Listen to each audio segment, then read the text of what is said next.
BFM TV, la révolte des habitants du quartier Stalingrad à Paris, excédés par le trafic de drogue sous leurs fenêtres. Des riverains ont tiré des mortiers d'artifice sur des toxicomanes, des incidents qui se sont répétés 2 nuits de suite. Cette zone de la capitale est considérée comme une plaque tournante du crack depuis des années. Le maire du 19e arrondissement y voit un appel au secours des habitants. Nous serons sur place dans un instant. L'épidémie de Covid recule nettement en France, une baisse de 20 à 25% des contaminations en moyenne chaque semaine. Le ministre de la Santé, Olivier Véran, est optimiste. Il estime que d'ici à 15 jours, on comptera 10 000 à 15 000 cas par jour. De quoi justifier, selon lui, le déconfinement.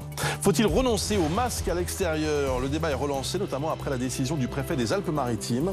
À partir d'aujourd'hui, il n'est plus obligatoire de porter le masque dans les parcs et jardins du département, ainsi que sur les plages et le long des cours d'eau. Et puis le bac 2021 est-il menacé? Les élèves de terminale réclament le contrôle continu intégral en raison d'une année scolaire chaotique. Jean-Michel Blanquer doit rencontrer aujourd'hui des organisations lycéennes. Ça peut encore bouger, disait hier soir sur C8 le ministre de l'Éducation nationale.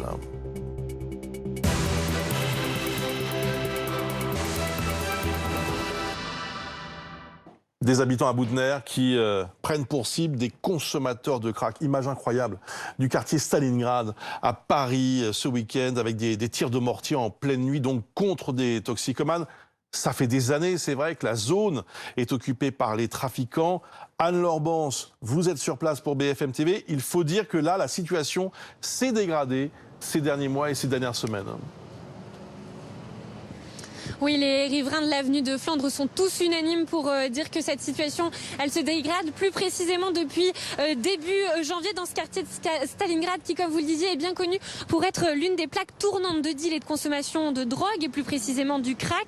Et un cap a été franchi ce week-end, exaspéré par des nuisances à répétition. Des riverains ont lancé plusieurs tirs de mortier d'artifice visant des toxicomanes qui ont l'habitude de se réunir devant la caisse d'assurance maladie d'Île-de-France que vous voyez à l'image. Des toxicomanes qui se réunissent, ils sont plusieurs centaines pour participer à une distribution alimentaire. Ils restent ensuite sur place pour dîner et aussi consommer de la drogue. Conséquence pour les riverains, ce sont donc de nombreuses nuisances, des agressions, des violences à répétition. Les habitants que nous avons pu croiser en haut prennent des vidéos que nous avons pu regarder, des vidéos qui témoignent justement de l'importance de ces nuisances. Alors pour y mettre un terme, certains exaspérés ont décidé de lancer ces tirs de mortier, une méthode qui divise dans ce quartier. Selon les enquêteurs, les personnes qui auraient lancé ces mortiers, ce sont des jeunes qui vendent ce crack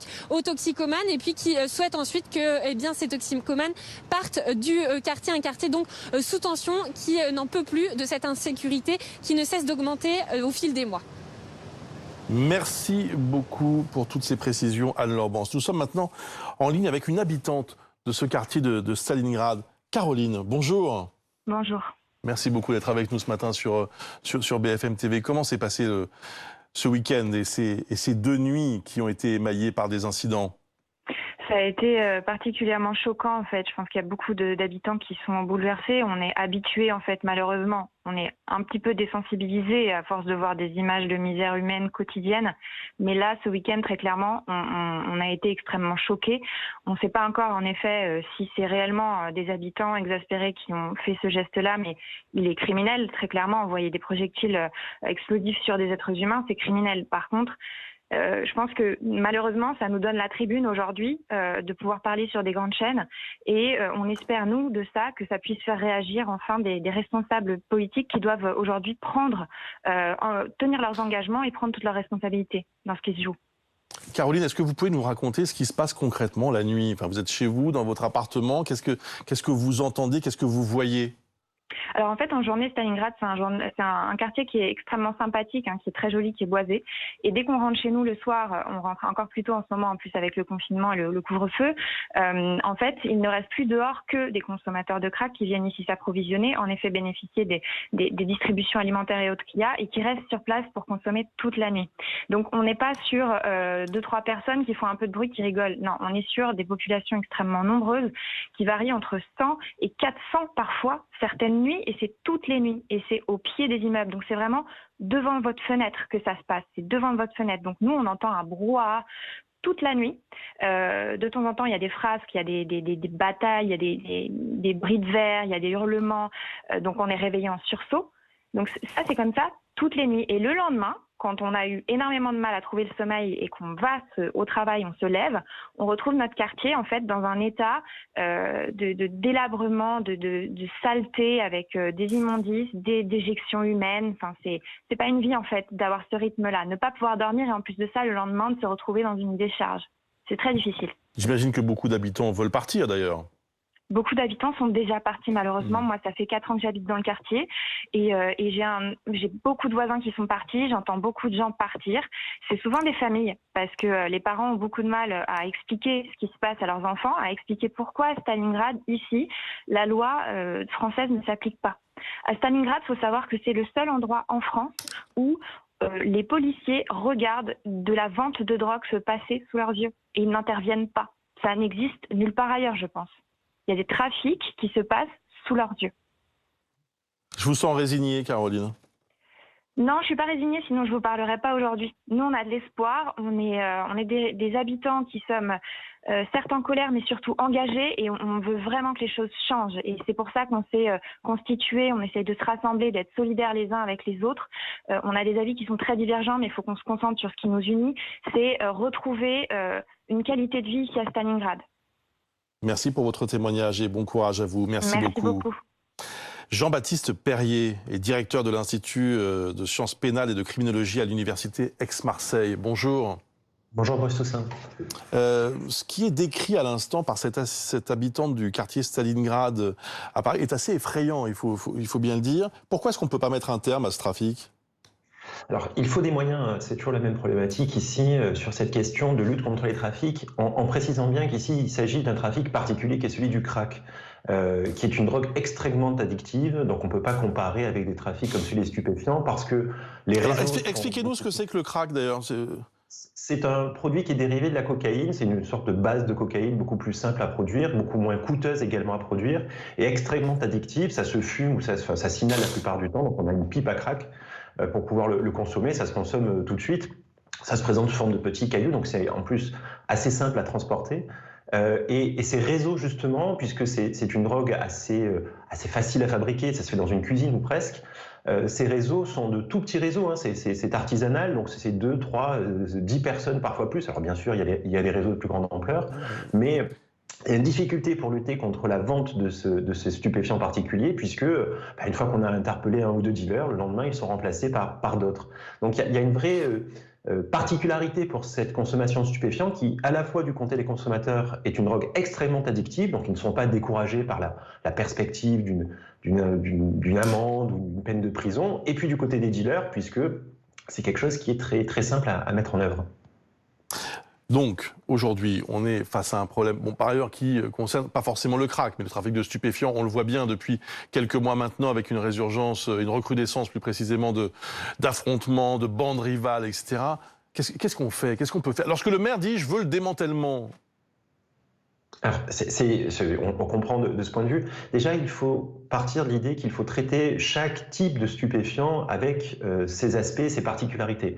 La consommation d'héroïne, ça n'est pas la même chose que la consommation de cannabis, et c'est encore différent de la consommation du crack. Les publics sont différents, donc les mesures sanitaires à mettre en œuvre sont différentes, et les réseaux sont différents. Donc quand on parle d'affrontements de bandes rivales et de trafic de stupéfiants dans les cités, on est plutôt sur la consommation de cannabis, parce qu'on a une vente importante avec des consommateurs qui sont très nombreux. Là, on voit que c'est encore autre chose. Et puis, on voit aussi qu'il y a des mesures à mettre en œuvre qui sont différentes. On a parlé, il y avait beaucoup d'interrogations sur leur utilité, des salles de shoot. Les salles de shoot, ça se destine plutôt aux consommateurs d'héroïne, bien sûr. On ne l'envisagerait pas pour les consommateurs de cannabis. Mais pour le crack, il faut peut-être y penser. Et il y a quelque chose à penser, en tout cas, pour cette problématique. Il y a bien sûr, c'est malheureux ce qui vient de se passer. Il faut regretter, évidemment, les tirs de mortier qui ont eu lieu.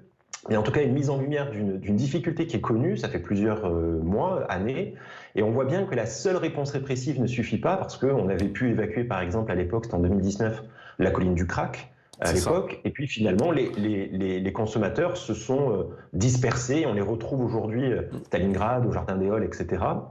Donc on voit que la seule répression ne suffit pas, ça ne veut pas dire qu'il faut être dans un angélisme, il ne s'agit pas de dire que les consommateurs doivent être accompagnés avec tendresse, simplement qu'il faut également des mesures sanitaires. On a un plan crack qui a été mis en œuvre, qui a eu quelques effets positifs, puisqu'on constate quand même qu'on a réussi à lutter contre le sans-abrisme des consommateurs, mais du point de vue de la consommation et de l'addiction, il y a encore des choses à faire, et c'est ce que j'ai déjà eu l'occasion de le dire sur votre antenne. On ne peut pas avoir qu'une approche répressive de la lutte contre les stupéfiants et la consommation de stupéfiants, il faut aussi des mesures sociales et aussi des mesures sanitaires. Merci beaucoup pour toutes vos explications, Jean-Baptiste Perrier. Merci, c'était très clair et très complet. Alors, je salue mes invités ce matin. Valérie Gomez-Bassac, bonjour. Bonjour. Porte-parole de La République En Marche à l'Assemblée, députée du Var. À vos côtés, Manuel Bompard, bonjour. Bonjour. Député européen et chef de la délégation de la France Insoumise au Parlement européen. Pierre-Henri Dumont est avec nous également, bonjour. Bonjour. Député Les Républicains du Pas-de-Calais. Philippe Corbet, chef du service politique de BFM TV, bonjour Philippe. Bonjour. Et puis nous sommes en direct aussi avec Jean-Paul Garot, député européen du Rassemblement National, tête de liste au régional en Occitanie. Dans quelques instants, on va parler évidemment de ce qui se passe du côté des Républicains. C'est important, c'est l'actualité politique du jour. Est-ce que vous avez un commentaire à faire sur ce qu'on vient de voir, Pierre-Henri Dumont? C'est le symptôme de certains quartiers qui ont été abandonnés à Paris ou ailleurs à la consommation, à la vente de drogue. On se souvient il y a quelques mois ces affrontements terribles entre bandes à Dijon, entre Tchétchènes et Maghrébins pour le contrôle d'une partie du trafic de drogue et qui s'était conclu par des tirs d'armes automatiques. Là, aujourd'hui, la situation dans laquelle vivent ces habitants, c'est absolument terrible. La personne qui a pris la parole, la riveraine, je pense, est dans un état de désespoir assez important, comme l'ensemble des personnes aux alentours. On voit des familles qui vivent à côté de consommateurs de crack, avec ces personnes qui, on le voit sur les images que vous avez diffusées, sont dans un climat d'insécurité absolue. Cela doit passer, certes, pas que par la répression, mais si on pouvait déjà commencer par la répression, ce serait pas mal. Manuel Bompard. D'abord, je trouve que le témoignage de la personne qu'on a entendue était très digne et montrait que, à la fois, il y avait une souffrance qui n'était pas immédiate juste aujourd'hui, parce qu'on en parle là, parce qu'il y a eu ces tirs de mortier, mais qui est une situation qui dure depuis plusieurs années. Et ensuite, elle interpelle les responsables politiques. Et donc, effectivement, il faut apporter des réponses. Les réponses, elles sont de deux ordres. Bien sûr qu'il y a une partie répressive, mais qui peut pas se contenter de faire de la répression du consommateur, qui doit remonter, à mon avis, les réseaux, parce que le crack, il n'arrive pas comme ça par hasard. Il y a des gros réseaux derrière qui organisent l'approvisionnement. Il faut remonter ça. Ça nécessite des moyens d'investigation, de police judiciaire, et pas uniquement des moyens de répression des simples consommateurs. Et puis, effectivement, le monsieur le disait tout à l'heure, il y a un volet sanitaire, parce que c'est des gens qui sont dans des situations d'habitude et qu'il faut soigner. Donc, il y a aussi, effectivement, un volet sanitaire, mais en tout cas, je pense que c'est une situation insupportable et il faut y répondre rapidement. Valérie Gomez-Bassac. Oui, c'est vrai que cette jeune femme était bouleversante parce qu'on voit qu'elle est touchée. En même temps, elle a bien dit qu'elle avait quand même de l'espoir et qu'ils se réunissaient ensemble avec plusieurs des habitants pour essayer de trouver des solutions et qu'elle compte sur les politiques. Donc, on doit prendre nos responsabilités. Gérald Darmanin le dit et le fait, c'est-à-dire qu'il essaie vraiment de démonter des endroits où il y a en effet beaucoup de dealers et de réseaux et de trafic, etc. Donc, ce qui en énerve encore davantage d'autres et ce qui crée aussi ces situations de tension. Mais il faut continuer, aller plus loin et puis il faut surtout arriver au bout. Alors, comme prévu, nous allons tout de suite retrouver Benjamin Duhamel qui se trouve au siège des Républicains pour évoquer cette crise à droite avec bien sûr Renaud Muselier, candidat en PACA qui a reçu le soutien de La République En Marche. Une réunion a eu lieu ce matin avec l'état-major des Républicains. Comment ça s'est passé ?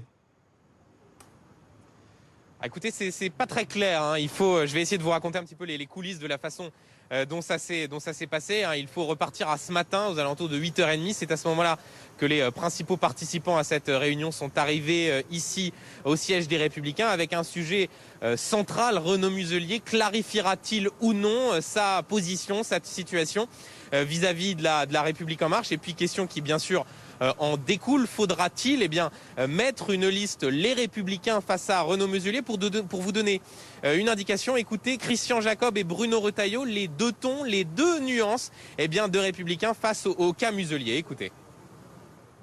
On est toujours dans la combinaison, dans la magouille. Voilà, le seul fait qu'il n'y ait pas de liste En Marche, évidemment, donc en PACA, montre bien que la liste Renaud Muselier, Emmanuel Macron, ce sera la même chose. D'ailleurs, qui l'a annoncé cet accord ? c'est le Premier ministre lui-même. On est capable de le faire, mais on est aussi dans un délai de 10 jours. On ne va pas, pas vous raconter d'histoire. C'est compliqué à faire en 10 jours, c'est possible à faire en 10 jours aussi. Donc, Voilà, on voit bien les deux tonalités, hein, une ligne dure incarnée par Bruno Retailleau, Éric Ciotti, et puis d'autres qui cherchent encore presque désespérément à trouver un compromis. Ça, c'était avant la réunion. Et puis ensuite, alors bien sûr, cette réunion, elle était à huis clos, mais on a réussi à glaner quelques informations. Et ce que je peux vous dire, c'est que tout cela était extrêmement tendu. Christian Jacob, qui s'en est par exemple pris aux amis, je cite, malfaisant de Renaud Muselier, faisant notamment référence à Christian Estrosi, le maire de Nice, Hubert Falco, le maire de Toulon. Voilà ce que François Baroin a lancé à Renaud Muselier. Tu ne peux pas mettre une balle dans la tête de la droite. Pas encore de fumée blanche. Certains sont sortis avec la mine un peu grave en nous expliquant qu'il faudrait encore attendre un petit peu. Ce que l'on comprend, c'est qu'en ce moment même, Christian Jacob et Renaud Muselier sont encore en train de discuter et une prise de position de Renaud Muselier est attendue autour de la mi-journée. Merci beaucoup Benjamin Duhamel pour toutes ces précisions et ces coulisses. Pierre-Henri Dumont, quelle pagaille! Oui, mais bon, voilà, c'est une région sur l'ensemble des régions de France, donc c'est un peu particulier. Bon, la réalité, c'est quoi? La réalité, c'est plus qu'une région, là. La réalité, c'est que je pense que la position doit être très ferme, qu'il ne peut pas y avoir d'alliance entre les Républicains et la République En Marche. Nous combattons la République En Marche au Parlement, à l'Assemblée, au Sénat, au Parlement européen. On est contre la politique menée sur à peu près tous les points. D'ailleurs, je ne comprends même pas pourquoi la République En Marche veut s'allier avec nous, à part pour avoir des postes et des indemnités, parce qu'ils rejettent, nous, tout ce qu'on essaye de promouvoir, c'est-à-dire la sécurité, une certaine identité particulière à la France, à l'Europe, et tout ça sont des choses que quand on les met sur la table, la République En Marche nous dit qu'on est nul, qu'on ne sert à rien, etc. Donc, je suis quand même un peu éberlué par cette volonté absolue de la République En Marche de s'allier avec nous, alors qu'ils passent leur temps à nous vilipender au niveau national. C'est pas gagné, l'alliance. Non, c'est pas gagné, puis je regrette un peu tout ce que j'entends, parce que, comme vous le savez, je suis de la région PACA, et je suis dans le Var, et quand j'entends dire que M. Muselier a des amis malveillants en parlant d'Hubert Falco ou de M. Estrosi, franchement, ça me choque, parce que je vois comment travaille Hubert Falco, je vois ce qu'il fait. Je ne suis pas toujours en accord. En revanche, s'il y a quelqu'un qui est fidèle avec son parti, il me semble que c'est lui, et je ne l'ai jamais entendu dire un mot contre sa famille politique. Donc je trouve les termes vraiment sévères. Maintenant, ça illustre la division de ce parti. Il ne s'agit pas encore une fois d'une alliance entre LR et l'AREM. Il s'agit d'une alliance de personnes, ce que d'ailleurs avait fait à l'époque Estrosi et déjà M. Muselier. Et déjà M. Muselier, je finis mes propos, où déjà M. Muselier d'ailleurs avait regroupé beaucoup de personnes provenant de partis différents. C'était déjà le cas précédemment. Je ne vois pas pourquoi on ne le ferait pas maintenant. Et là, on n'est pas sur une politique nationale, on est sur une politique régionale. Donc pourquoi ne pas avoir un projet commun? On sait également que Christophe Castaner y était, s'était présenté, s'était retiré, ça avait dérangé personne. Donc déjà avec une idéologie, je perds ma voix, avec une idéologie, proche pour la région, en tout cas, avec un programme proche pour la région. Donc je trouve dommage, en effet, qu'il y ait tout cela, parce que on voit que dans d'autres régions, il y a d'autres alliances qui ne dérangent pas les Républicains. Manuel Bompard, votre regard sur cette guéguerre? C'est leurs affaires, mais c'est leurs affaires, mais honnêtement, elle éclaire un petit peu le paysage politique qui va être celui de l'élection présidentielle à venir. Et la réalité, c'est que vous avez un parti aujourd'hui, les Républicains, qui est fracturé dans son rapport au macronisme.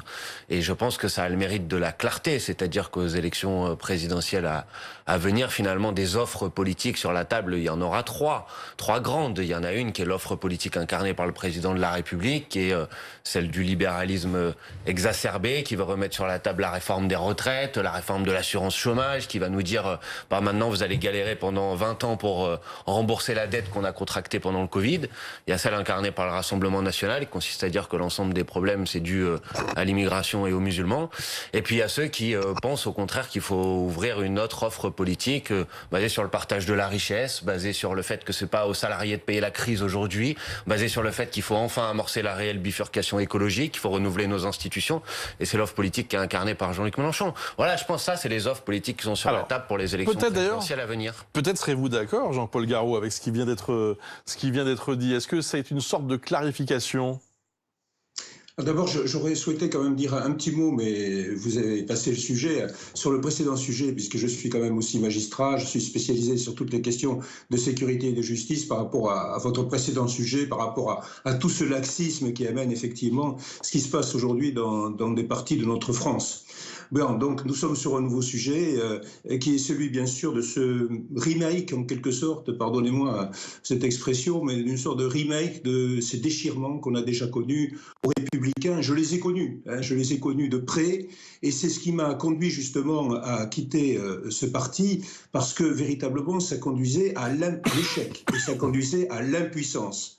Or, derrière tout ceci, derrière tous ces manigances d'appareils, il y a quand même le sort de notre pays. Et le sort de notre pays, il est dans une situation effectivement catastrophique sur plusieurs plans.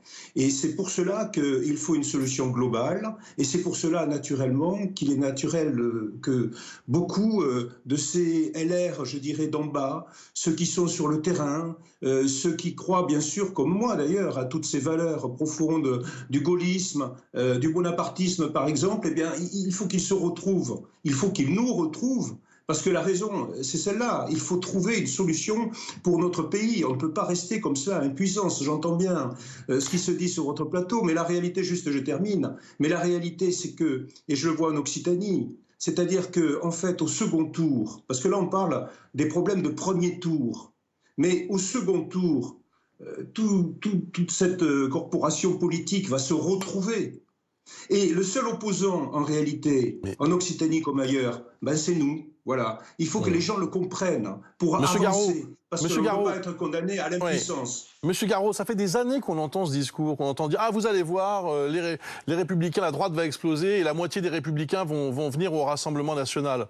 Bon, oui, vous avez cité votre exemple et Thierry Mariani, mais bon, on ne peut pas non plus dire que ce soit une énorme affluence vers chez vous. Ce discours-là, finalement, il n'a pas tellement fonctionné. Parce que les gens n'osent pas, enfin, dans les LR d'en haut, si vous voulez. Parce que sur le terrain, c'est important. Sur le terrain, les digues ont sauté, le plafond de verre a explosé. Sur le terrain, je peux vous assurer qu'il y a beaucoup de gens, des gens qui ne sont pas intégrés dans l'appareil politique, qui, eux, votent évidemment pour nous. C'est clair. Moi-même, je ne suis pas un adhérent du Rassemblement national, mais j'en épouse évidemment toutes les idées. Nous avons des convictions communes, nous l'avons dit depuis 2012. Alors arrêtons ces stratégies d'appareil qui sont totalement mortifères et faisons ensemble quelque chose d'important pour la France. C'est vraiment l'union nationale qui nous conduit, qui nous motive. C'est absolument indispensable, c'est vital. Vous avez raison de parler de la France, puisque tout le monde le dit, Philippe Corbet, vous allez me le confirmer, ce qui se passe en PACA préfigure une campagne présidentielle ? En tout cas, c'est l'espoir d'un certain nombre de responsables de la majorité de Emmanuel Macron. Et c'est pour ça que je voudrais rebondir sur ce que vous disiez. Vous disiez qu'il n'y avait pas d'alliance entre La République En Marche et les Républicains.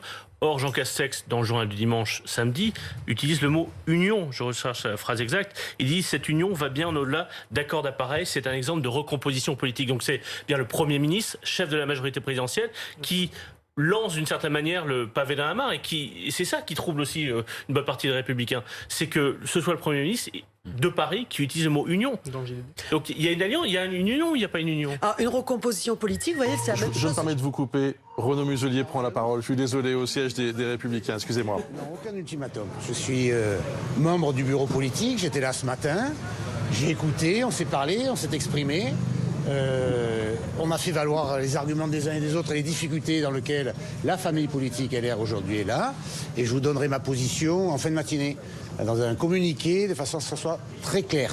Est-ce que vous alliez au LREM en PACA ? Est-ce que vous pouvez vous allier au LREM ? Vous verrez ça dans mon communiqué. Depuis le départ, je vous dis qu'il n'y aurait pas d'accord d'appareil. Il n'y aura pas d'accord d'appareil. Est-ce que vous craignez qu'il y ait une liste des Républicains face à la vôtre ? On est à la CNI ce soir. Est-ce que c'est une crainte ? Toutes les possibilités peuvent être là, mais je ne le pense pas. François Baron, dans cette réunion, vous aurez dit tu ne peux pas mettre une balle dans la tête à la droite de la droite. Comment est-ce que vous C'était pas tout à fait ça, c'était plus personnel que ça, puisque d'ailleurs merci à ceux qui commentent en permanence par tweet pendant nos réunions intérieures, mais c'était un message amical entre deux chasseurs en fait, puisque je suis chasseur comme François Barouin, et il parlait de Christian Jacob, pas de LR. Donc on vous a pas fait de reproche ? On a parlé. C'était très libre et très ouvert. Y aura-t-il des députés LRM sur votre liste ? Écoutez, vous verrez ça plus tard. Y aura-t-il des députés LR sur votre liste ? Vous en avez des questions, vous savez. Il y a beaucoup de questions qui vont se poser, mais je vais valider tout ça plus tard. Je vous donnerai un communiqué en fin de matinée pour clarifier la situation. Je vous remercie en tout cas de votre présence. Excusez-moi pour la longueur. Hein. Vous revenez pour la CNI tout à l'heure? Bien sûr, je reviens à la CNI. Bien sûr. J'étais au bureau politique. C'est moi qui décide, monsieur. C'est moi qui décide. Vous devez appeler M. Estrosi avant de valider la décision?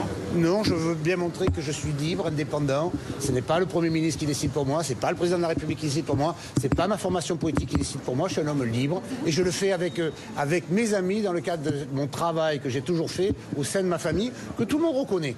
Moi, je n'ai jamais trahi, monsieur. Vous avez l'impression d'avoir été piégé par M. Castex?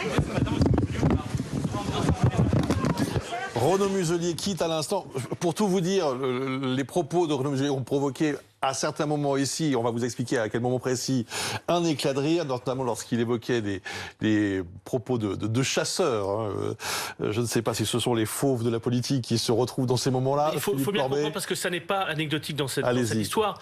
Renaud Muselier, François Baroin, Christian Jacob, ce sont des amis. Ce sont des amis ce sont des compagnons de combat. Ce sont des bébés Chirac. Ce sont des gens qui ont à peu près le même âge et qui ont été ensemble dans de nombreux combats et qui, là, par les circonstances politiques, sont obligés de se déchirer et visiblement, et c'est ce qu'on nous a raconté ces 2 derniers jours, vivent assez douloureusement cet état de fait. Oui. Alors Pierre-Henri Dumont, pas d'accord d'appareil, dit Renaud Muselier. Alors attendez, il s'exprime encore visiblement? On l'écoute? Non, c'est bon. Cette fois-ci, il s'en va. On a cru qu'il disait encore quelques mots. Pas d'accord d'appareil, mais il dit on va publier un communiqué en fin de matinée. Il faut qu'il se dépêche, il est presque 11h.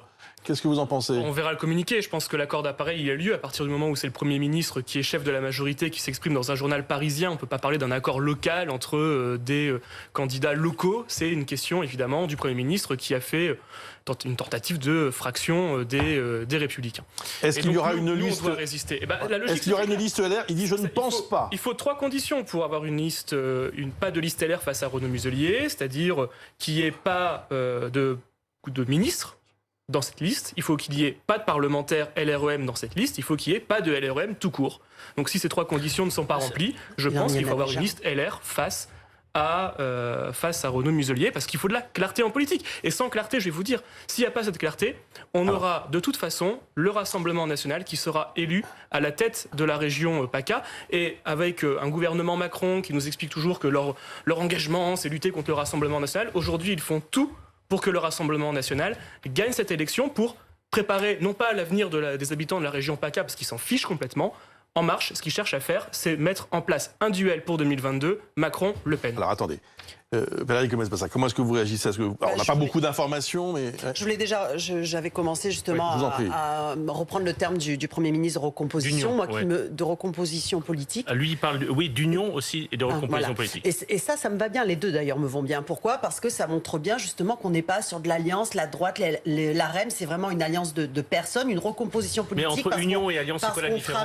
Parce qu'on travaille différemment et qu'on travaille avec plusieurs personnes de sensibilités différentes ayant un projet commun. Et vous mettez tout. Alors j'entends, oui, c'est le Premier ministre qui a décidé. Non, le Premier ministre, il l'a annoncé, certes, mais il faut remonter aussi aux négociations qu'il y avait eu auparavant. Christophe Castaner qui a tendu plusieurs fois la main, Sophie Cluzel qui a tendu la main, et M. Muselier dans son Facebook Live qui disait la majorité présidentielle devrait me soutenir. Donc il faudrait quand même remettre tout en amont, et ça a été entériné peut-être. Objectivement, ça marche pas. Enfin, c'est un coup politique, un coup de poker qui aujourd'hui tourne un peu au fiasco. On verra ce qui se passera dans les prochaines heures et les prochains jours. Mais honnêtement, ça tourne mal. Moi, quand je vois l'engagement de certaines personnes chez les Républicains, comme Hubert Falco, comme M. Estrosi, qui sont d'accord pour justement créer cette recomposition, je ne sais plus quel mot employer du coup, je pense que donc ils ont quand même une intelligence politique, ils ont un courage politique, et s'ils le font avec nous, c'est bien qu'ils ont des raisons de le faire avec certains d'entre nous par rapport à des compétences, à des profils, etc.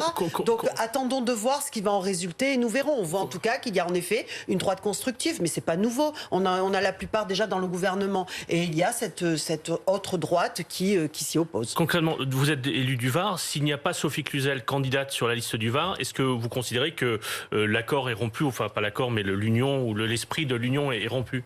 Bah, attendons, c'est pas que Sophie Cluzel, il faut voir les apports qu'il y a. Bah, il faut quand même qu'il y ait des personnes qui représentent En Marche, forcément. Jean-Paul Garot, vous avez entendu à l'instant la déclaration de Renaud Muselier. Bon, pour être très honnête, on n'en sait pas beaucoup plus, si ce n'est que ça a été houleux du côté des Républicains. Est-ce que, pardon de dire ça, mais est-ce que vous vous réjouissez un petit peu de cette pagaille à droite ? Non, vous savez, ces bureaux politiques, je les ai connus aussi. Je sais ce qui s'y passe. Non, je dis simplement que tout ceci, c'est une vaste hypocrisie.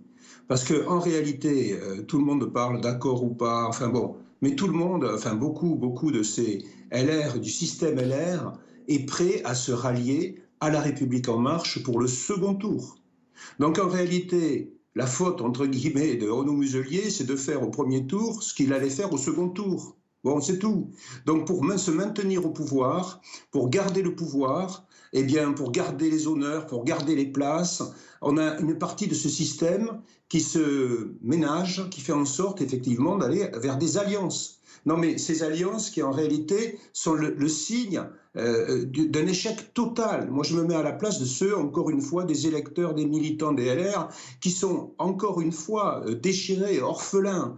Donc tout ceci, il faut trouver une solution à tout cela. Et moi je voudrais bien qu'on me dise un jour pourquoi cette classe politique-là veut faire barrage absolument au Rassemblement national et à des gens comme nous, comme moi, qui n'avons jamais été excessifs en rien. Moi, j'ai passé ma vie au service de la justice. Je vois l'état de mon pays. Je veux m'impliquer à fond. Pourquoi on me fait barrage? Mais je voudrais quand même qu'on explique un petit peu cela. Il est temps de rompre vraiment ces fossés, de remplir ces fossés, de faire en sorte qu'on sorte de tout cela. C'est vital pour notre pays. Je pense que les Français le comprennent. Les appareils, encore une fois, sont en retard. Eh bien, les Français doivent avoir la parole et ils vont l'avoir très prochainement aux élections régionales. Et il faut qu'ils se mobilisent pour ces élections régionales et départementales. C'est vital. Manuel Bompard. Moi, je ne vais pas répondre à la question de pourquoi les gens font barrage. Je n'ai pas l'habitude d'utiliser ce terme de vocabulaire. Par contre, je peux dire à M. Garot pourquoi je le combats politiquement.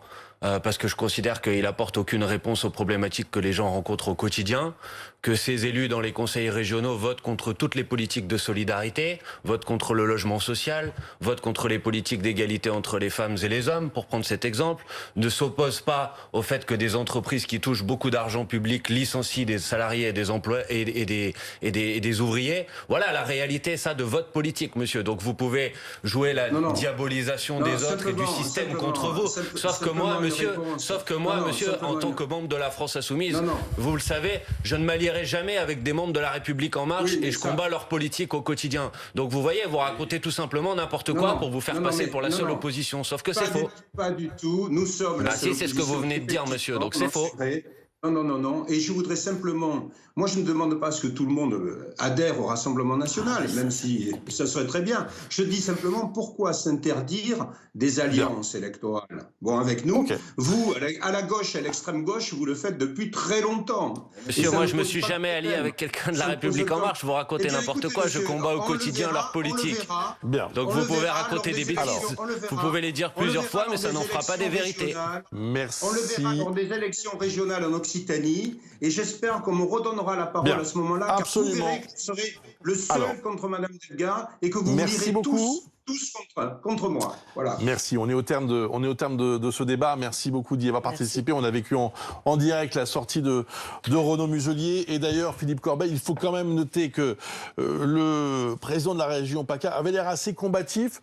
Peut-être même assez serein. Serein, je ne dirais pas, mais plus souriant. En tout cas, moins crispé qu'hier après-midi. Et il est possible, on verra ce qui s'est exactement dit dans cette réunion, mais il est possible qu'il ait marqué quelques points dans cette réunion. En tout cas, que ceux qui voulaient monter une liste contre lui soient ressortis un peu amers. En tout cas, on devrait en savoir plus, que ce Christian Jacob devrait sortir dans quelques instants du siège des Républicains rue de Vaugirard à Paris. C'est important ce qui se joue là quand même. C'est pas juste une candidature au régional. On est bien au-delà au niveau des enjeux. Oui, parce que, et même, ne serait-ce que pour les régionales, on vient d'entendre Jean-Paul Garot, qui est le candidat du Rassemblement national en Occitanie, donc lui-même issu de l'UMP, qui est candidat face à la présidente sortante, évidemment, de gauche, mais aussi face à Aurélien Pradier des Républicains. Donc il y a d'autres régions où il y a d'autres enjeux comme ça. Bourgogne-Franche-Comté, Occitanie, Grand Est, dans ces régions-là, il y a un enjeu autour d'une possible victoire du Rassemblement national et donc autour d'éventuelles alliances entre La République En Marche et soit la droite, soit la gauche. Et puis au-delà, évidemment, 2022, une partie de ces gens-là, Christian Estrosi, Hubert Falco, qui plaident pour une alliance dès le premier tour en PACA, ne seraient pas contre une alliance, ou en tout cas un soutien du président de la République avant même le premier tour de la présidentielle. Nous accueillons maintenant Jean-Pierre Raffarin. Bonjour. Bonjour à tous. Bonjour, merci beaucoup d'être avec nous ce matin sur BFM TV. Ancien Premier ministre, bien sûr.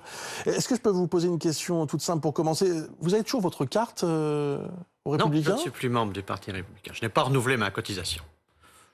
Je n'ai pas démissionné, je n'ai pas renouvelé. Je ne suis pas membre du Parti Républicain. Je ne suis plus membre du Parti Républicain. Depuis Depuis 2 ans maintenant. Depuis 2 ans. Oui. Discrètement. Discrètement. Vous êtes parti. Je fus quelquefois dans ma jeunesse un peu bagarreur. Aujourd'hui, je suis un peu plus dans le rassemblement.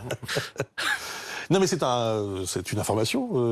En tout cas, vous ne l'aviez pas forcément médiatisé. Est-ce que c'est aussi, bon, ça fait partie aussi de votre, j'allais dire, mise en retrait, non pas mise à la retraite, mais mise en retrait du débat politique quotidien?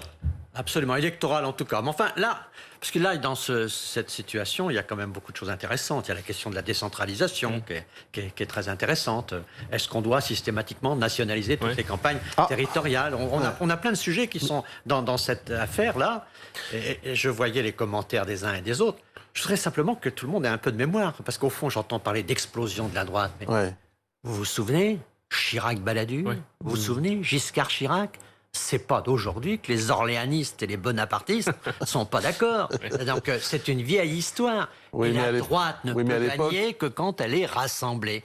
Et donc c'est là où le Parti républicain, les LR d'aujourd'hui, joue gros. S'il se divise, il se rétrécit. Quand la droite se durcit, la droite se rétrécit. Voir les dernières européennes, M. Bellamy, un excellent candidat, qui fait un score tout à fait médiocre. Au fond, on voit bien que quand la droite se durcit, elle se rétrécit. Il faut qu'elle se rassemble. Et là, on voit bien qu'elle est sur un enjeu. Et tous ceux qui vont avoir des positions dures participent à ce rétrécissement de la base électorale des LR. Mais si vous n'avez plus votre carte républicain, c'est parce que vous ne vous reconnaissez plus vraiment dans ce parti aussi, non? Oui, d'abord parce que j'ai de la sympathie, notamment pour une partie de l'action du gouvernement. Oui. Parce qu'il y a une partie de la droite, regardons les choses clairement, il y a une partie de la droite qui est avec Macron. Et donc, il y a une partie de la droite qui n'y est pas. Donc, toute la question aujourd'hui, c'était de faire en sorte qu'on laisse des régionales gérées par le territoire. Parce que franchement, ni Estrosi, ni Falco, ni Madame Bassin, ni Renaud Muselier ne sont des traîtres. Vraiment, c'est la Sarkozy, ça, quand même. Hein. Souvenons-nous, quand même. Estrosi, Falco, les grands discours de Toulon de Sarko, c'est quand même des choses qu'il ne faut pas oublier. Donc, c'est pas des gens... Moi, j'étais de la culture UDF. C'est-à-dire, j'étais de la culture orléaniste. Eux, ils sont plutôt de la culture bonapartiste. Donc, qu'on les laisse... Quand je vois que l'agglomération, par sa présidente de Marseille, la ville et son agglomération Nice,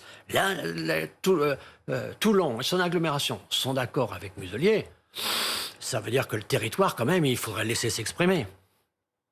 Vous soutenez l'action du président de la République, on peut le dire, aussi nettement? Il y a des sujets sur lesquels je suis d'accord, il y a des sujets sur lesquels je ne suis pas d'accord. Oui, mais globalement, enfin, je veux dire... Globalement, je pense qu'on est en crise majeure, que notre ennemi, c'est le virus, c'est pas le gouvernement. Et qu'aujourd'hui, il faut sortir de la crise. Et qu'on n'y voit rien pour l'élection présidentielle. Mais rien. Nous sommes en train d'atterrir. Nous traversons des nappes de nuages en permanence. Nous verrons les choses en octobre, en novembre, octobre, à l'automne. Est-ce qu'on sort de la crise ou est-ce qu'une 4e vague arrive? Si on sort de la crise, les conditions sont assez favorables, à mon avis, pour M. Macron. Si en revanche, on est encore dans la crise, tout est possible. Donc pour le moment, il n'y a aucune lisibilité. Donc laissons les territoires agir et que LR ne cherche pas à se rétrécir. Si je comprends bien, vous allez voter Emmanuel Macron dès le premier tour l'an prochain, sauf surprise. On va voir. Moi, je le dirai quand on sortira un peu des choses, quand on aura de la lisibilité, je le dirai. Mais disons que c'est pas impossible. Il y a des choses. Je trouve que sur le plan international, sur le plan européen, je trouve que sur la position économique, que c'est quelqu'un qui a vis-à-vis des entreprises une attitude positive. Il y a beaucoup de choses. Et puis au fond, je trouve quand même, dans le sérieux, qu'il est à hauteur de la fonction. Quand on voit la difficulté de gouverner la France en période calme, qu'on voit combien c'est difficile. Aujourd'hui, quand on n'a pas de visibilité au-delà de 15 jours, donc on se rend compte que c'est quand même très difficile. Qui aujourd'hui pourrait faire mieux? Xavier Bertrand, il a été votre ministre. C'est un type bien, il a la dimension du poste, je ne sais pas s'il pourra réunir les deux droites.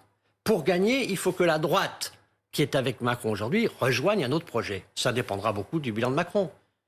Vous savez, le général de Gaulle disait, dans la Ve République, l'homme en charge de l'essentiel, c'est le président. Une présidentielle, c'est d'abord pour ou contre le président. Donc, est-ce que le président va être en situation de nous préparer un projet et de nous présenter un projet? Est-ce qu'il sera en octobre-novembre dans cette situation? Ou encore, serons-nous dans la crise en se posant la question des reconfinements, etc. Et si on est dans cette situation-là, tous les désordres sont possibles. Pour vous poser la question autrement, aujourd'hui la droite, c'est Macron? Une partie de la droite. Non, il y a toujours de droite.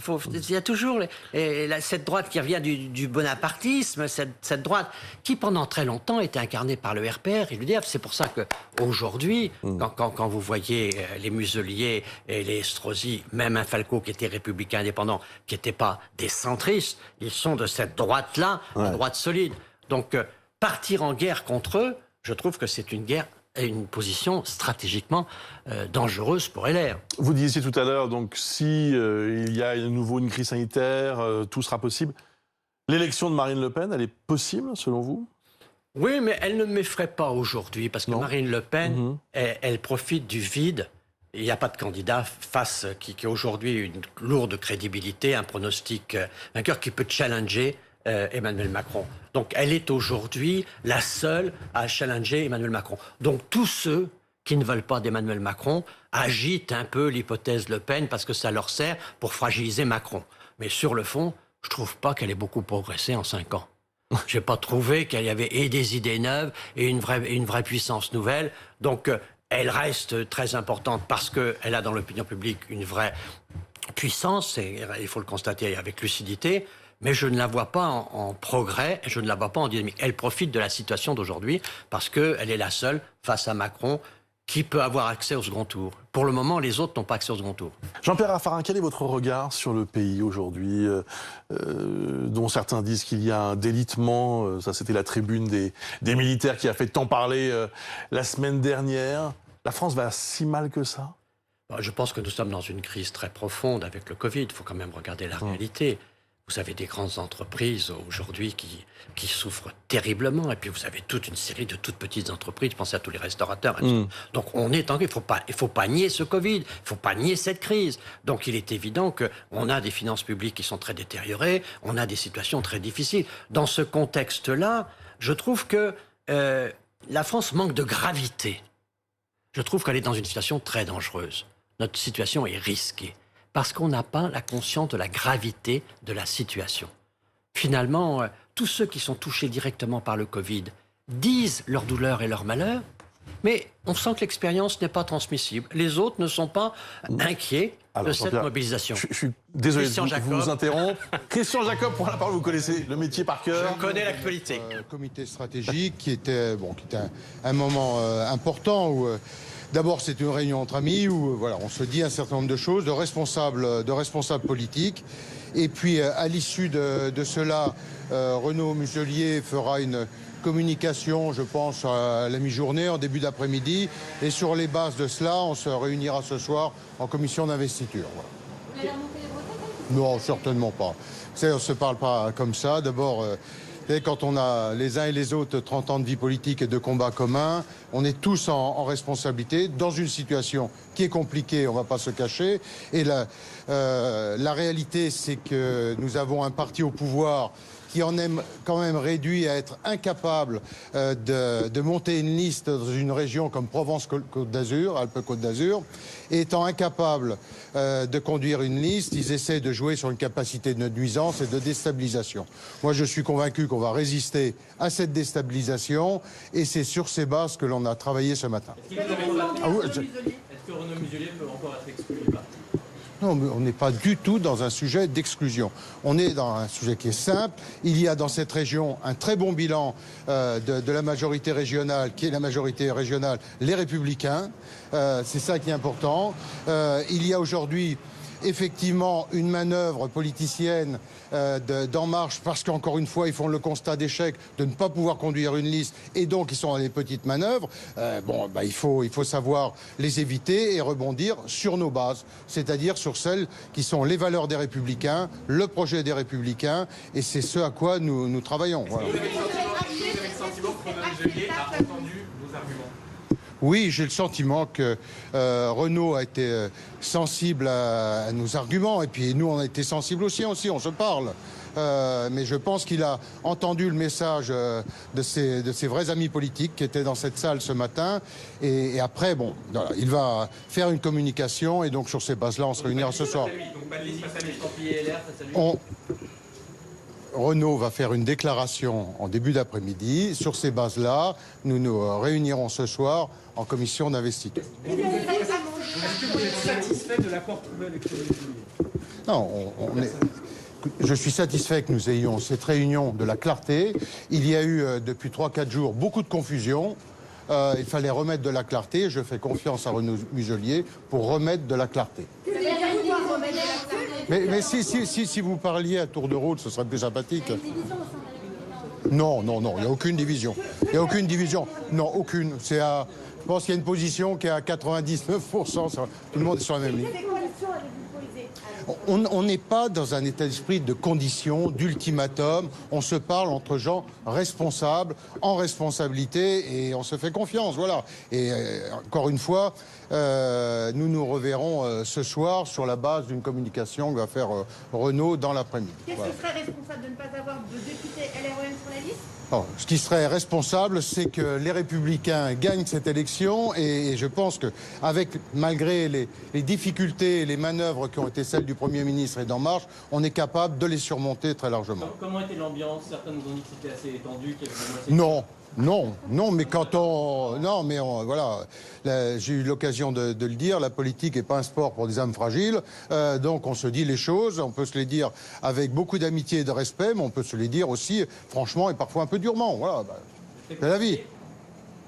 La réconciliation, vous savez, voilà, et l'amitié c'est une chose, et là on est en responsabilité politique. Bon, écoutez... Vous êtes incapable de vous séparer de Renaud Muselier aujourd'hui? Est-ce que ça veut dire Gabriel Attal que le Parti républicain aujourd'hui c'est surtout pas ça avec mais vous... Adressez-vous à Gabriel Attal pour se renaître. Bon. Est-ce qu'il faut jeter l'éponge à Renaud Muselier? Non, écoutez, on n'est pas du tout dans cette... On est dans une stratégie gagnante, avec une région qui a un bilan remarquable et qui a été menée par une majorité, les Républicains. Donc ce que nous avons envie, c'est de continuer sur une majorité, les Républicains, très clair. Bon, ce soir, on va être en boucle. Et font la pression pour une liste commune. C'est ça. C'est bon. C'est ça le nuage, n'est-ce pas?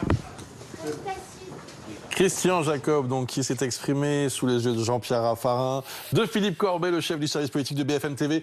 Comment analyser les déclarations du patron des Républicains? Pour résumer, on ne sait pas encore exactement ce que va dire Renaud Muselier à mi-journée, mais on croit comprendre qu'il n'y aura pas de liste concurrente des Républicains face à Renaud Muselier. Et donc, Renaud Muselier est chargé maintenant de trouver une solution pour atterrir sans fâcher totalement ses contacts avec la majorité présidentielle, sans fâcher totalement Christian Estrosi, maire de Nice, Hubert Falco, maire de Toulon, mais qu'il va conserver, sinon l'investiture, au moins le soutien des Républicains pour sa candidature au régional en PACA, malgré tout ce qui s'est passé pendant 2 jours. Ça vous attriste? C'est votre famille politique. Oui, mais bon, ça ne m'attriste pas, les combats politiques. Vous savez, c'est pas d'aujourd'hui qu'on voit que les états-majors cherchent à nationaliser le local. Ouais. Moi, j'ai été président du président de région, j'étais 18 ans dans un exécutif régional en Poitou-Charentes, et j'étais toujours énervé quand, naturellement, Paris ne pensait qu'aux élections nationales et ne nous laissait pas faire des réponses locales à des problèmes locaux. Mais je trouve là que Christian Jacob est habile, il est responsable. On sent qu'il y a de l'amitié qui est en cause. Et donc, je trouve qu'ils sont en train de trouver une ligne qui est positive pour les Républicains.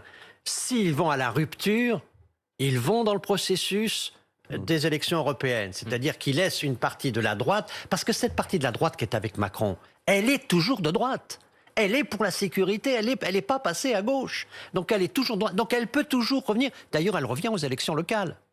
Donc ce qui est très important pour les LR, c'est qu'ils fassent en sorte que les résultats que peut avoir Renaud Muselier, ça soit aussi dans leur patrimoine. Donc ils ont une attitude subtile à avoir et certainement pas une attitude d'exclusion, une attitude brutale. Quand la droite se durcit, la droite se rétrécit. C'est très clair. C'est un théorème qui est valable en toutes circonstances. Alors Jean-Pierre Raffarin, nous avions commencé à évoquer la crise sanitaire. Si vous le voulez bien, on va accueillir, il est en direct avec nous, le professeur Didier Pittet, que vous connaissez peut-être. C'est le président de la mission d'évaluation sur la gestion de la crise du coronavirus en France. Il est infectiologue et épidémiologiste aux hôpitaux universitaires de Genève, auteur du livre « Vaincre les épidémies » aux éditions Hugo et compagnie. Bonjour Didier Pittet. Bonjour Bruce. Merci beaucoup d'être avec nous. Ça ne vous ennuie pas si Jean-Pierre Raffarin participe aussi à notre discussion? Pas du tout. J'ai entendu la fin de vos discussions. Je dois dire que cela m'échappe parce que... On ne parlera pas politique avec vous, vous inquiétez pas. On ne parlera pas politique, on parlera en revanche de cette crise sanitaire. À l'instant, l'ancien Premier ministre Jean-Pierre Raffarin nous disait à quel point il était sensible à la douleur des Français qui ont beaucoup souffert durant toute cette période.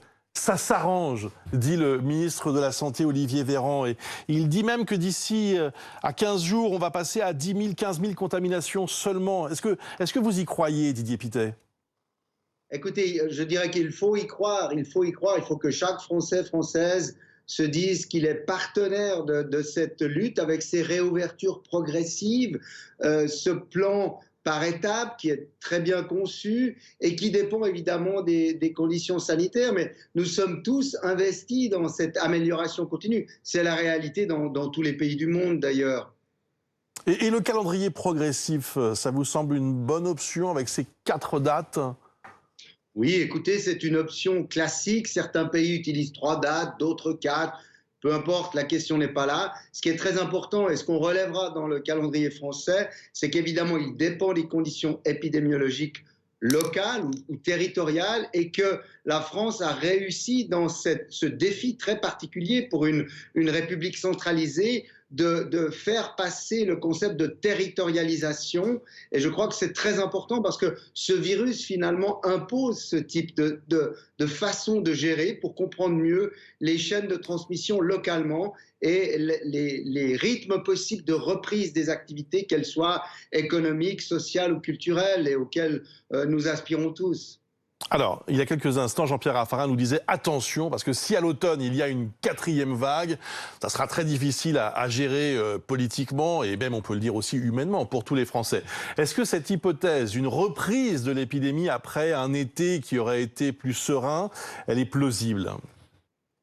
Alors oui, il faut le dire, tout à fait. Il est même plausible qu'une 4e vague apparaisse au cours de l'été si on ne va pas vers un été avec le respect de certaines conditions que vous connaissez, parce qu'on les rappelle toujours, ces gestes barrières, ces tests à large échelle, ce respect des quarantaines si nécessaire, et puis évidemment la vaccination qui va aider considérablement à la reprise des activités. Ensuite, l'automne sera compliqué. Jean-Pierre Raffarin, bravo de le dire. Merci de le dire parce que on voit qu'on peut finalement marier la science et la politique de la plus belle des manières. Oui, en effet, l'automne qui vient sera compliqué parce que la grippe n'a pas circulé l'été dernier. L'automne dernier, donc il faudra vacciner contre la grippe parce que l'immunité de population contre la grippe est très faible cette année. Et puis, il faudra se méfier des nouveaux variants. Et puis, on veut tout de même avoir des activités ouvertes au maximum, mais dans le respect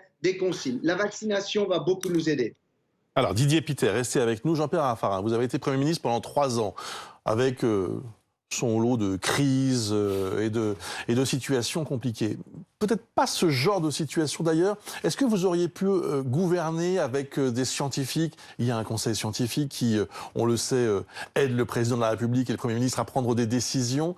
Vous auriez aimé ça, vous, avoir des scientifiques au-dessus de vous qui vous disent faites ceci, faites cela? Bien sûr, parce que vous savez, la science est devenue maintenant d'une telle complexité que le politique ne peut pas se prétendre compétent dans un grand nombre de domaines. Donc il est clair, mais c'est pas vrai que de la science d'ailleurs, hein. C'est vrai souvent dans le milieu entrepreneurial. Regardez les situations financières aujourd'hui qui sont d'une très grande complexité. Donc le politique doit être ouvert sur toutes les formes de la société civile aujourd'hui. Donc ça fait partie de l'organisation nouvelle de la politique. Le politique, il doit pouvoir arbitrer, mais c'est pas lui qui peut énoncer le contenu des choix. Est-ce que vous avez d'une certaine façon essuyé les plâtres avec la canicule de 2003, qui a été, on le sait, un traumatisme très compliqué à gérer, parce que complètement inattendu là aussi, ça a été moins long dans le temps, mais est-ce qu'on a peut-être su gérer le Covid parce qu'on avait géré la canicule ? Je pense qu'on a vu quand même les fragilités du ministère de la Santé, les fragilités de l'organisation. Moi, j'étais obligé de faire ce qu'on avait appelé le plan blanc, qui était de confier les responsabilités au préfet. Parce qu'en plein mois d'août, le ministère de la Santé ne répondait pas. Le ministère de la Santé, le souvenir que j'en ai à cette époque-là, c'était les CHU. Là, il y avait des équipes, là, il y avait des permanences, là, il y avait de la compétence le matin, le soir, la nuit, tout le temps. Autrement, dans les ministères, dans la structure, c'était très fragile. Donc on a fait un certain nombre d'efforts, il faut encore en faire.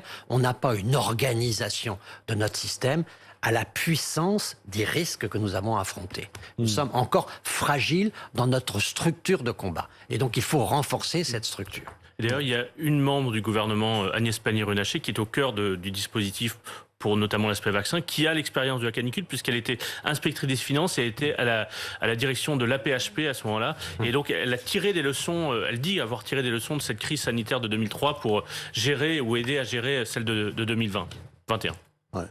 Professeur Didier Pittet, vous disiez à l'instant, voilà, c'est bien qu'on travaille ensemble. C'est pas si évident que ça, hein. Honnêtement. Vous faites des métiers très éloignés, les politiques et les scientifiques. Ce ne sont pas du tout les mêmes logiques. Vous-même, vous êtes donc chargé de cette mission d'évaluation. Vous devez vous rendre compte chaque jour de la difficulté pour un gouvernement, quel qu'il soit d'ailleurs, de gérer une crise comme ça. C'est très difficile, vous avez absolument raison. Et surtout, nous avons besoin des réponses dans des temps très différents. Le politique a besoin d'une réponse quasi immédiate. Oui. Le scientifique doit baser ses réponses sur l'évidence. Et l'évidence prend parfois des mois, voire des années à être cumulée. Donc il s'agit de bien réunir finalement cette intelligence collective. Et c'est ça finalement l'essence. Évidemment que l'humain est bien meilleur en intelligence collective qu'il ne l'est seul. Donc, moyennant le fait que les humains puissent travailler ensemble, on peut et on doit s'en sortir de cette façon-là. Et j'aime beaucoup ce que Jean-Pierre Raffarin vient de dire, parce qu'au fond, il résume très bien cette situation. Il a connu la canicule et oui, ce plan blanc, et d'ailleurs quand nous avons évalué cette gestion de crise, selon ce que Emmanuel Macron nous a demandé, nous avons ressorti en effet les données du plan blanc, etc. Et oui, on fait tous des progrès, on doit tous être extrêmement humbles par rapport à une telle situation que personne, aucun gouvernement n'a jamais vécu. D'ailleurs, dans notre rapport, nous nous sommes intéressés à comparer les gouvernements centralisés, des gouvernements fédéraux comme le mien ou celui de la Suisse ou l'Allemagne, et on voit qu'il n'y a pas de solution idéale et que tout le monde doit apprendre à s'adapter. Et pour s'adapter, encore une fois, c'est de l'intelligence collective, c'est du rapport humain. Didier Pittet, il faut que je vous pose quand même une question sur la vaccination. 16 millions de Français ont reçu au moins une injection depuis le début de la campagne fin décembre. Alors, on voit bien que l'objectif des 20 millions mi-mai va probablement être tenu à un jour ou deux près. Mais on est finalement un petit peu à la traîne par rapport à nos voisins européens. Est-ce qu'il faut élargir le public de la vaccination ? Alors écoutez, je me suis appliqué à regarder les différences entre les pays européens, ceux qui ont manifesté cette solidarité de recevoir un nombre de doses correspondant à la population. Et en fait, globalement, il n'y a pas de différence. Il n'y a pas de vraie différence. Il y a eu des décisions un peu différentes. Je mets bien sûr à l'écart, bien entendu, le Royaume-Uni qui a procédé différemment. Mais il n'y a pas de vraie différence. Donc ça veut dire qu'on discute des détails, mais on va arriver en Europe, et c'est fondamental, parce que ce qui est vrai au niveau d'un pays est vrai au niveau de l'Europe, si nous voulons vraiment relancer, et d'ailleurs vrai au niveau du monde, mais relancer le tout. Oui, je pense que la France, à quelques jours près, va arriver à cet objectif. Les stratégies qui ont été décidées, on peut toujours imaginer de faire un peu différemment, mais je crois que nous sommes tous dépendants de ces nombres de doses qui ont manqué, en Suisse y compris. Et on discute aujourd'hui d'ouvrir dans un canton aux personnes de moins de 40 ans, dans un autre, ça n'est pas ouvert.